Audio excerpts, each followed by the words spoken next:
Je me suis réveillé attaché en camisole dans un hôpital psychiatrique, quoi. Franchement, je souhaite à personne de vivre ce moment où tu te réveilles attaché et tu sais pas où t'es.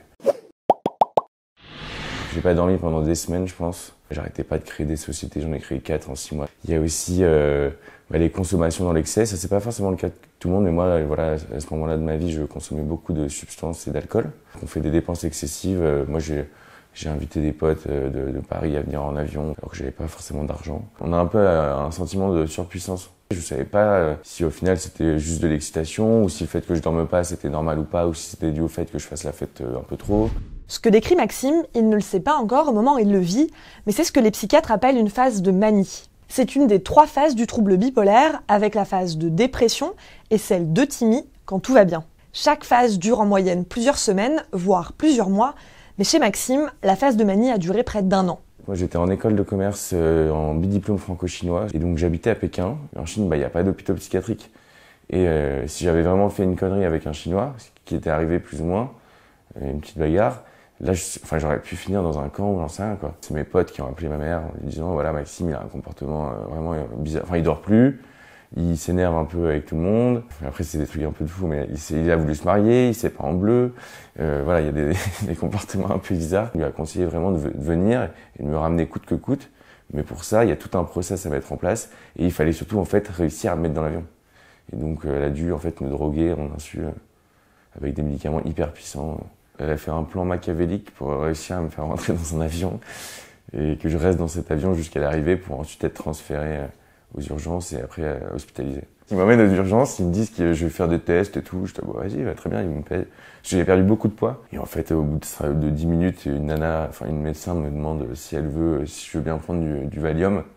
Et moi, à l'époque, j'étais un peu anti-cacheton, cachet. Et je refuse et à ce moment-là, ils me mettent cul nu et ils me picousent sur les fesses. Et en fait, je me suis réveillé attaché en camisole dans un hôpital psychiatrique, quoi. Je me suis réveillé au bout de 4-5 jours apparemment.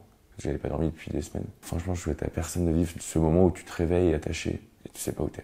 En France, en Chine, je sais pas. En moyenne, une personne souffrant de troubles bipolaires met 8 ans avant d'être diagnostiquée. Notamment parce que ça peut être confondu avec de la dépression. Mais chez Maxime, ça a été beaucoup plus rapide. Le mot bipolaire arrive super vite. Donc tout de suite on me dit, bah voilà, vous avez fait une phase de manie. Et c'est là que j'apprends que j'en avais dans ma famille. Donc ça, c'est un conseil que je donne aux gens, c'est d'en parler si vous en avez dans vos familles. Quand j'ai appris qu'il y avait d'autres bipolaires dans ma famille, j'étais hyper énervé, pour être honnête.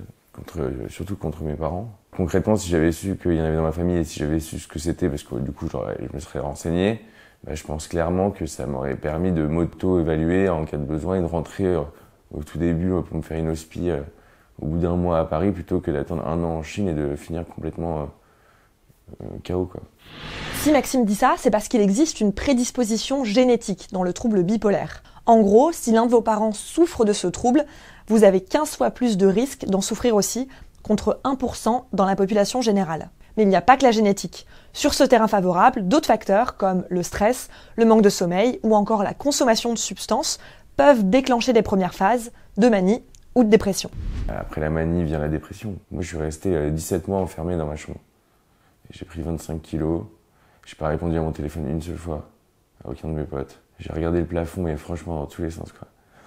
Et c'est horrible, la dépression. Ce sentiment de honte mélangé à plus d'envie, quoi. Surtout plus d'envie, alors qu'à de base, moi, je suis quelqu'un qui fait plein de trucs, quoi. Et le plus dur, c'était pour mon frère et ma sœur. J'ai un petit frère et une petite sœur qui reconnaissaient plus leur grand frère, quoi. C'est ma sœur qui est venue me voir dans ma chambre et qui m'a dit, ah, je te reconnais plus, t'es gros, t'es moche, t'es mou.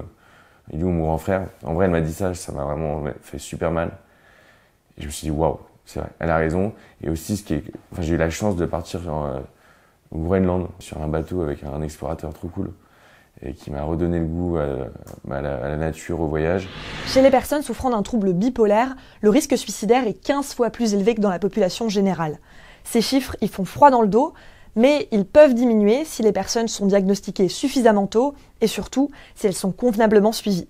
Alors pour les aider, Maxime a décidé de créer la Maison Perchée. Je me suis rendu compte qu'il manquait réellement une brique au parcours de soins en hospitalisation en France, c'est-à-dire que quand tu sors de l'hôpital, on te dit juste voilà tes médocs, voilà ton prochain rendez-vous et c'est tout en fait. Et on n'espère pas te revoir trop tôt.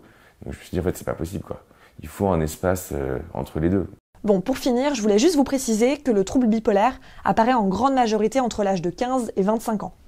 Alors si vous vous reconnaissez, ou si vous reconnaissez un de vos proches dans l'histoire que vient de raconter Maxime, n'hésitez pas à consulter un psychiatre, c'est le seul professionnel qui pourra poser un diagnostic. Merci d'avoir regardé cet épisode de Ma tête et moi, on se retrouve la semaine prochaine pour un nouveau numéro. Et si vous n'êtes toujours pas abonné à Ma tête et moi, n'hésitez pas à le faire, vous pourrez regarder tous les épisodes de notre programme sur la santé mentale.